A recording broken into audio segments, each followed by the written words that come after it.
My dear friends, this Hanukkah is a very, very special Hanukkah for our community. This is a very, very special moment. I think back in 1994 and 1995, talking to people and telling them that we want to move here to Kendall, and there's people say, Kendall? There's no future in Kendall. There's no reason to move. All the Jews moved away from Kendall. But we took the message of the Rebbe. The message of the Rebbe is, when there's darkness, you bring light. And not only you bring light, you increase your light.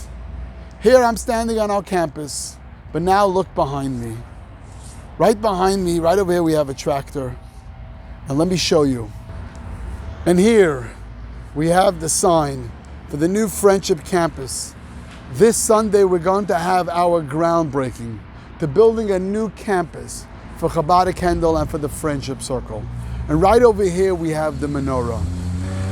The reason why this moment is so special, because in 1995 when people told us there's no future here, we took the message of the Rebbe, the message of our teacher, the message of Hanukkah, and said, when there's a place of darkness and challenge, you don't say, let's walk away and close up the menorah and leave, but we do even more. You increase even more. So not only we opened up here our center, Nacham and I, but today, in 2021, we're about to break ground to build a beautiful facility of 20,000 square feet for our community, to continue to bring the light of the menorah. Our mission in life is not to just say, you know what, let's do a little bit. On the contrary, you got to increase even more. I am so happy, and it's by divine providence that we're doing our groundbreaking on Hanukkah, because the message is so loud and clear that we as a community, and the message for each one of us as individuals, that we cannot just say a certain situation is going on, a difficult situation, I'm going to walk away. On the contrary, when we have a challenge, we bring the tractors on, we dig a little bit deeper, and we build even taller. That's what we're going to do in this community. And I think it's a message for all of us in our own personal life.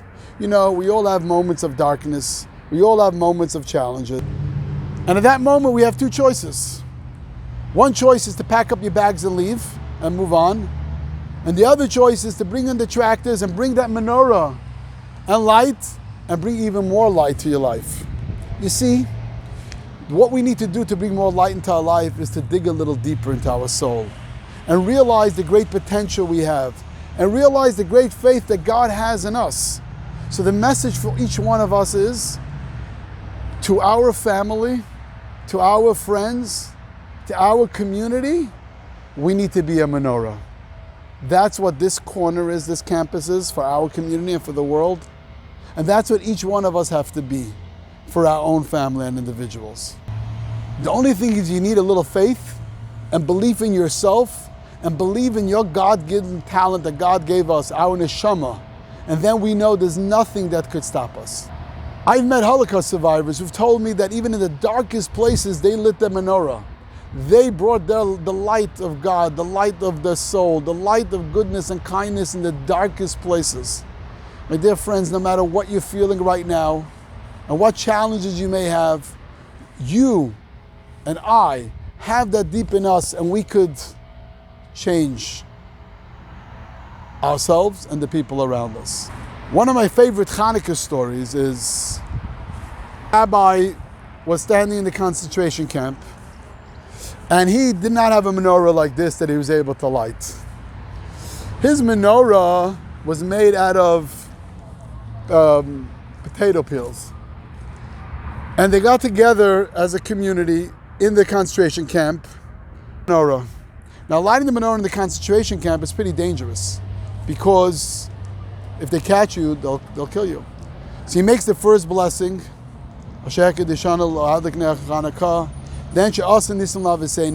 and then when it comes to the third blessing, he stops. And they ask him, why are you stopping? Doesn't say anything. And after like 30 seconds, he's looking around, he makes the third blessing, So they asked him at the end, why did you stop? So he said, the first two blessings I understand, thank God for the miracles of Hanukkah. But Shechiyanu is you're thanking God that you made it to this day healthy and well, says, we're going to thank God for that? We have people dying all around us. How can you thank God for that? But then I looked around and I saw how dedicated all of you are, that in spite of the darkness and the hell that you're living through, you still want to do the celebrate Hanukkah. You still want that connection to God. You still want the connection to each other.